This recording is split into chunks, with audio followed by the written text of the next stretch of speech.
I've always been told how average I can be.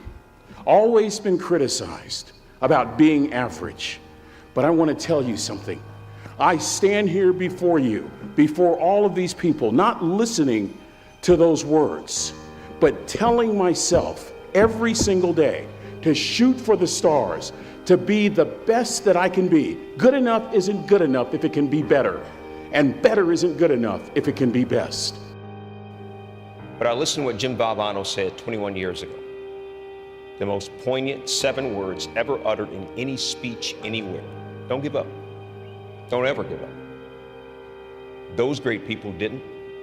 I now have a responsibility to also not ever give up. So stripping that all back to the start of your career, a man with a dream, training in the gym day in, day out. If somebody said to you, you'll have or you'll be as successful as you are now, what would you had said back then? I believe you. That's what I would have said. Because I did believe. Yeah, I believed in it. I had very few people who told me that. I had a small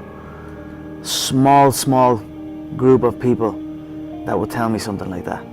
Other than that, it was just me telling myself. Yep. So if someone came up to me and told me that all the way back then, I'd say you're damn right.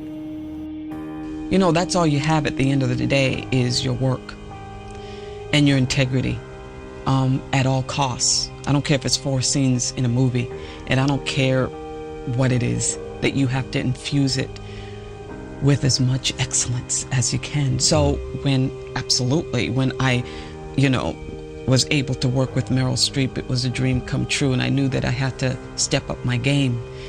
You always get better when you work with people who are excellent. You almost never get better when you work with people who are not excellent. I think one of the things that's important for all of us is just the work ethic. To be able to put in, like you do, the incredible hours as an entrepreneur, as a visionary, to do whatever it takes, because I don't believe that there's necessarily a magic pill, but I think there's a process, and doing the work is very important. I don't want people to believe that there's a silver bullet and all of a sudden you have a great memory, or you have this great success or great relationship or health, and people always ask, what's the one thing I could do? And I always tell people that you have to do most of it, right? And be smart about it, but you have to put in the work, because a lot of times people see on social media, they see all of the success, but what they don't see is the hustle, right? As Gary Vee talks about, and I think as they say, what you practice in private, they say you're rewarded for in public.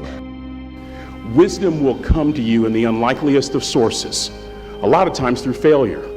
When you hit rock bottom, remember this: while you're struggling, rock bottom can also be a great foundation on which to build and on which to grow. I'm not worried that you'll be successful. I'm worried that you won't fail from time to time. As a studio executive, one of the things I do is I develop scripts into movies. But there are some scripts that we develop for a very long time, and it never looks like it's going to get made, and we call this period of time development hell. Some of you have been in development hell because you had an idea for your life, and you've been trying and you've been pushing to allow that idea to get into production, but you seem so far away from it that you don't know what you're going to do. And in this moment, in development hell, it is so tempting to give up on the very idea that brought you this far. You must realize that in development hell, when you are going through a time where you're about to give up on yourself, give up on your God, give up on your friends, give up on your dreams and your beliefs, this is the time when you have to go back to the original idea that motivated your life and hold on to it, and don't give up. Because you know why? Because it is just like a scene of a movie. There are some good scenes, there are some bad scenes, but if you keep walking forward, guess what? The hero always wins.